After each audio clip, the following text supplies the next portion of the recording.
The topic is going to be on Islam and Islamic scholarship in East Africa. The project is one of the maps.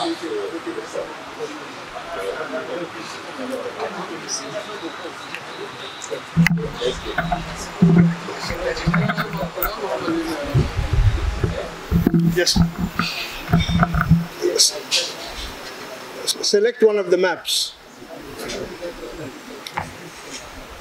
Okay, so I have a lot of things to say, but because we're limited by time, I'm going to go and summarize a few of these ideas so that we can connect back to the main topic, which is going to be on ulama in East Africa. The first thing that I want to say is that to understand Islam in East Africa, one has to understand the Indian Ocean trade, and of course the importance of the monsoon winds that blow from April to September, coming from the southwest. And then during the winter season, they blow from the northeast across the Himalayas.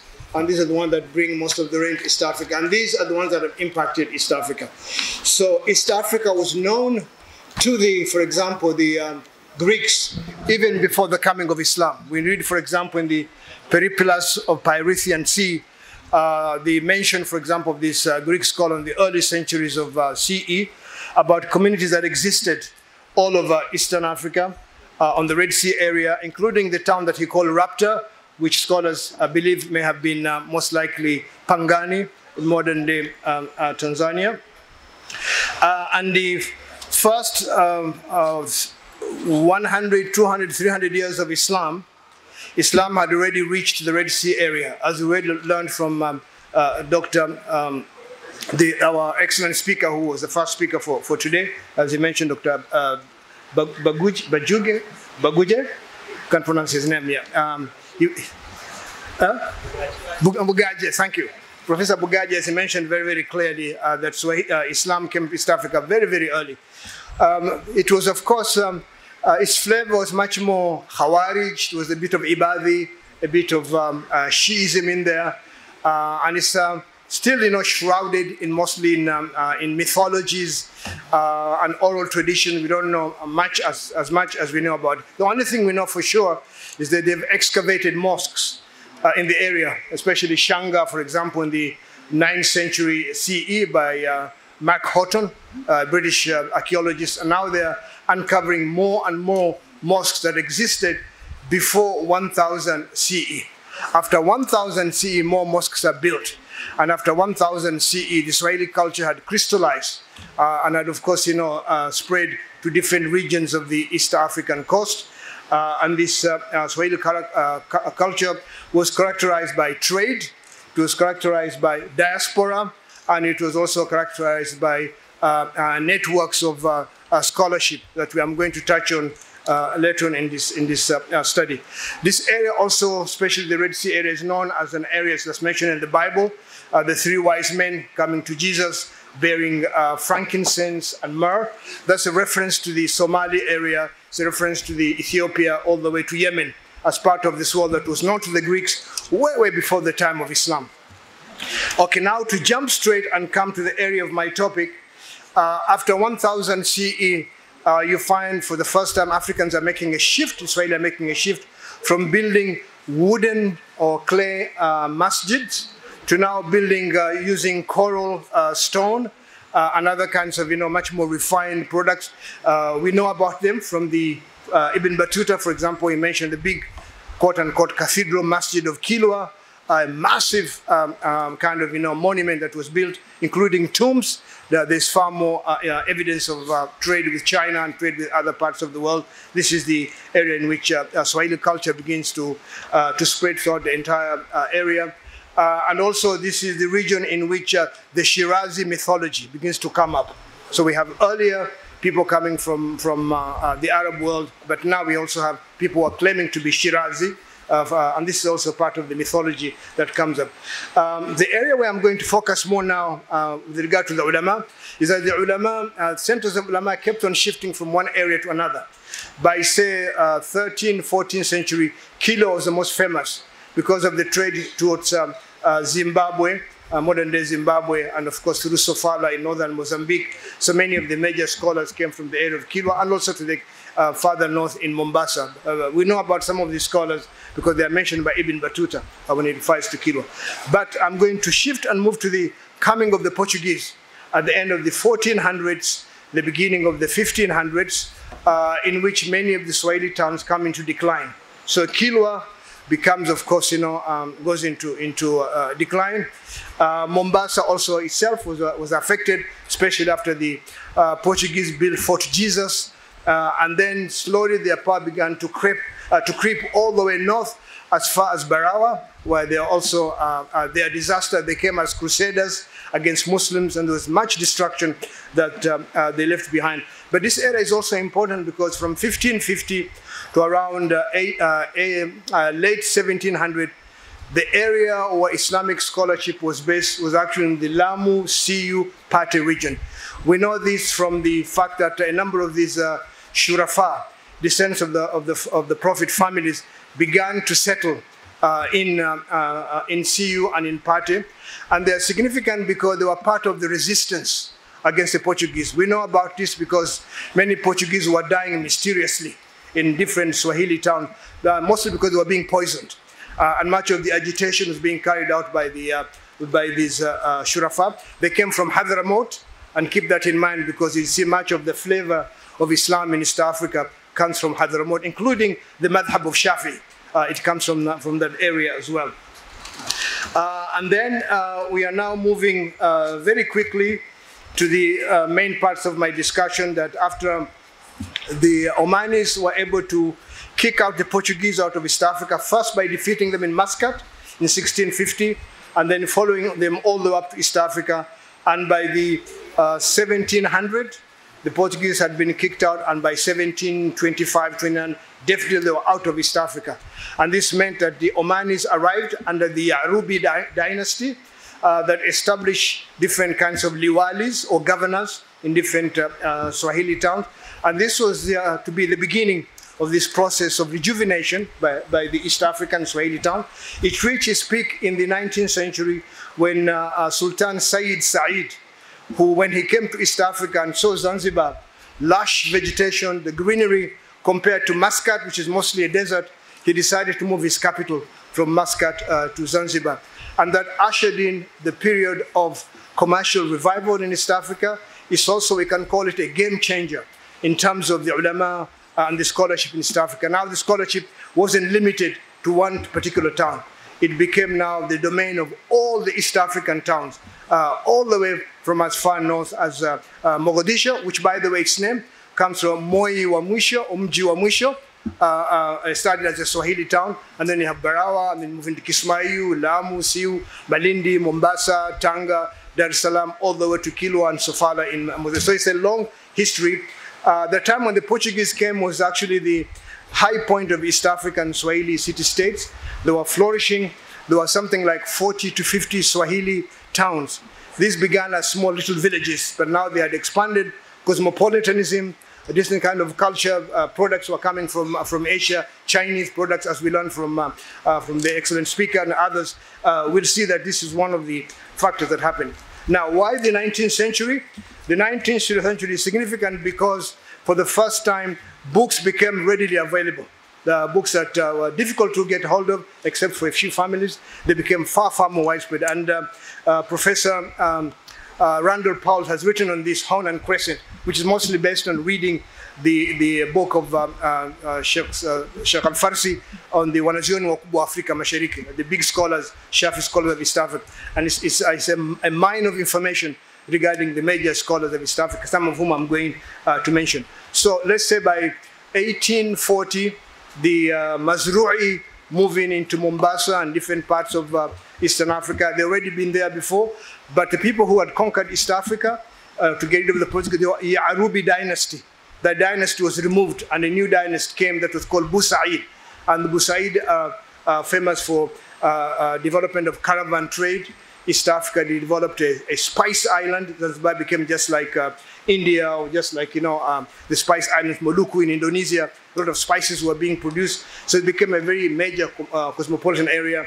They established the walis, governors, they established qadis all over the areas, building masajids, and of course, beginning the caravan trade. Why did they begin the caravan trade? Because of the fact that demand for products outside in Arabia and in the Persian Gulf was increasing. And so they had to produce things such as corn, things such as rice, and other kind of products, including ivory, of course, rhino horns, which were quite highly valued in India for dowry and other kinds of products. So this became quite significant during this period. Unfortunately, the coming of the Omanis, since they built a lot of these clove plantations, they needed slaves. And this is one major distinction between East Africa and West Africa. Whereas the transatlantic slave trade ravaged much of West Africa, East Africa was spared. It was mostly the ivory trade.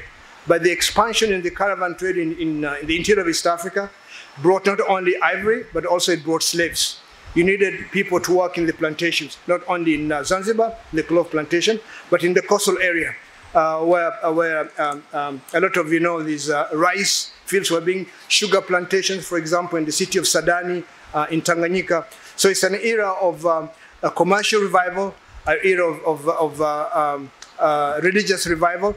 And this richness of East Africa began to attract ulama. They started coming from all over. They came from Hadramaut, and especially from the area called Ta'rim. That's where many of them came from. And they were Shurafa, descendants of the Prophet. They also belonged to the Alawi Tariqa. So there is an Alawi connection to that as well. And they first settled in the area of course, the northern area, of course, Barawa, Mogadishu, etc. But they also ended up in places like Lamu. But now they began to spread in all the coastal towns. These Hadrami, Shurafa, extended all the way from as far north as Mogadishu, Barawa, etc., and as far south all the way to places like Kilindi and I think as well as Kilwa. A number of them came. So they are quite significant. Okay, to jump over and come to the next point, some of the leading scholars of East Africa at this time came from Zanzibar by 1880s, 1890s, 1910, 1920. The biggest scholars in East Africa came from Zanzibar. And these included especially two individuals. That's Sayyid Ahmad Sumait, and the other one is Abdallah Bakathir. Without any certificate or ijazah from any of this, you couldn't call yourself an alim. Your knowledge was somehow not complete. And why was that? It's because not only did they study in Zanzibar itself and in East African Mombasa from the Mazru'is, they also went and studied because of this network of family connections. They went to Hadramaut and they studied with the big scholars, and then some of them ended up in Mecca and some of them ended up in Al-Azhar. And in the case of Sayyid Sumait, he also ended up in Istanbul. The reason why he ended up in Istanbul is because he resigned as the Qadi of Zanzibar, and the Baragash did not want him to resign, the Sultan, so he fled the country. And he fled to Istanbul, where the Sultan Abdul Hamid welcomed him because of this pan-Islamic linkage that both of them had between them. And apparently he studied from somebody called Pasha, some Pasha Alawi, who probably could be a Yemeni who was living in Istanbul. So from there he went to Mecca, then from Mecca he went to Al-Azhar, and he came back and became the biggest scholar of East Africa, so that many of the scholars of East Africa of the 1880s, 1890s, 1990s, they all studied from him or from his colleague Bakathir. So those are the two major scholars. And one thing that we should mention is that every major scholar in East Africa had also a major son who became a scholar as well, because there was a kind of scholarly inbreeding. A great-grandfather who is a scholar, a son is a scholar, grandson is a scholar, great-grandson is a scholar. So this is a heritage that has continued throughout this century. So Sayyid Sumait produced, of course, his son, who was also a big scholar, and the same thing with Bakathir. Then from there, I'm now going to move to, if you can put a photo of Sayyid Ahmad Sumait, there are three people standing side by side. You see Ahmad Sumait, you can see from his features, very Hadrami features. And of course, in the middle is his son, who is Sayyid Umar bin Sumait. If you can find that picture of three. In the meantime, let's move on to a different part of East Africa that produces major scholars, and this is Barawa. We have Sheikh Abdul Aziz Al-Amawi, who migrated from Barawa to go to Zanzibar at the height of his height of his fame, and from there he studied from another famous Barawa by the name of Chief Qadi Muhyiddin Al-Qahtani Al-Wa'il Al-Barawi. That became his teacher. So we have two big scholars that came from Barawa that became part of the fixture. And they are mentioned, for example, in Sheikh Al-Farsi's book of who is who among the ulama of East Africa. So they came from Barawa as well. And then the third one is Sheikh Uwais Al-Barawi. And Sheikh Uwais Al-Barawi is quite important because many of the branches of Qadiriyah that you'll find in Kenya and Tanzania, they come from Barawa. They came from the disciples of this person. He also ended up in Zanzibar, and his message was actually very received in Tanzania.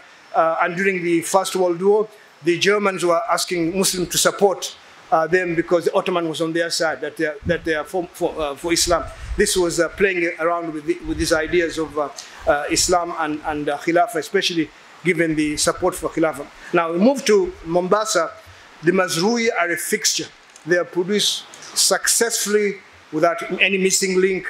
25 scholars from a few centuries ago to even the most important of these sheikhs were, for example, Sheikh Ali al-Naf'i al-Mazrui, who, when the Omanis took over and re-established themselves in Mombasa, he fled and went to Mecca. Ali al-Naf'i fled to Mecca, and in Mecca, where they went as Ibadis. They came back as Shafi'i Sunnis. And this is the beginning of the Mazruis becoming Shafi'is, and this is quite a significant development, because you can't consider yourself a major scholar in Mombasa without studying from the Mazrui, especially the elder Mazrui, Ali Nafi al-Mazrui, and then there is Nafi al-Mazrui, and then in the 20th century, Al-Amin Mazrui, who died in 1947. Most of you in Nigeria may know him because he was the father of Professor Ali Mazrui. So Al-Amin Mazrui is probably the most significant scholar of East Africa. 2 minutes? Whoops, I'm only halfway through it. Okay, now to jump to Zanzibar, I was going to discuss Sheikh Al-Farsi, but we don't have time. He became the chief Qadi, not only Qadi of Zanzibar, ended up becoming Qadi also in Kenya. He was invited by his friend Muhammad Qasim Mazrui and ended up in Kenya. He was the one who translated the first translation of Quran in Swahili. Complete translation was Sheikh Al-Farsi. I don't know whether he was originally from Persia, because Al-Farsi usually connects to Farsi, but it could be a Persian, but born in Oman, and was therefore an Ibadi who also became a Sunni. And then in Comoro we have major scholars, Hadrami scholars as well, and there were also the area where the Shadhili order in East Africa comes from the Comoro. From Comoro it reaches Mozambique, and also we have some of them in Uganda. So for example, the Mufti of Uganda was himself a Shadhili.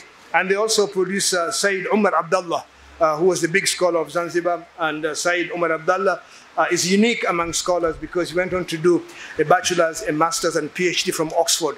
So he was working on 2 feet and was therefore a unique scholar. And finally, I'll also mention the city of Tanga, where I did my field research of my PhD dissertation. The ulama there, the big alim is Ali Hamidi al-Buhri, who was also of Ibadi, ended up becoming Shafi, and I finished writing an article on his tafsir, wrote a tafsir of the Quran in Kimrima Swahili dialect, which is published in Australian Journal of Islamic Studies, where if you're interested in this tafsir. So most of the scholars in Tanzania, and especially Tanga, they were all students of Ali Hamid al-Buhri. And so, since I don't have much time, let me summarize by saying the major scholars of East Africa, they were either Omanis, who are from Hadramaut, who are Shafi'i, who are Shurafa, and who belong to the Tariq of Alawi. The second were Omanis, who are Ibadis, but end up becoming Shafi. And that includes the Mazrui of Mombasa, the Buhuris of Tanga, and some of the other groups, for example, in Zanzibar, such as the Farsi and other major scholars of East Africa, who end up becoming. So Some people may ask, why is it that the major scholars of East Africa, I have 2 minutes? Okay, why were some of the major scholars of East Africa, mostly from Yemen and mostly people of Arab descent? There are a number of reasons. One of them is the fact that a major scholar always produced a great scholar, his son and grandson, one. Number two, they usually had a library. When they went to Yemen, when they went to Mecca, when they went to Istanbul, they were actually buying books. And so their children had access to these books. And then number three, the fact that they were quite wealthy. They were quite well established. They were also much more so favored by the sultans, also gave them an edge over the others, so that the much of East Africa, the ulama tend to be either Yemeni, or they tend to be Omani, they tend to come from Barawa. But the Barawan ulama themselves, originally, of course, they have some kind of al-Qahtani and various kind of shurafa. They themselves have Yemeni connections as well. If I had time, I was going to discuss some Swahili scholars, starting with Zanzibar and then moving to Tanga, but I don't have time, and I'll stop here and allow the next speaker to begin his presentation.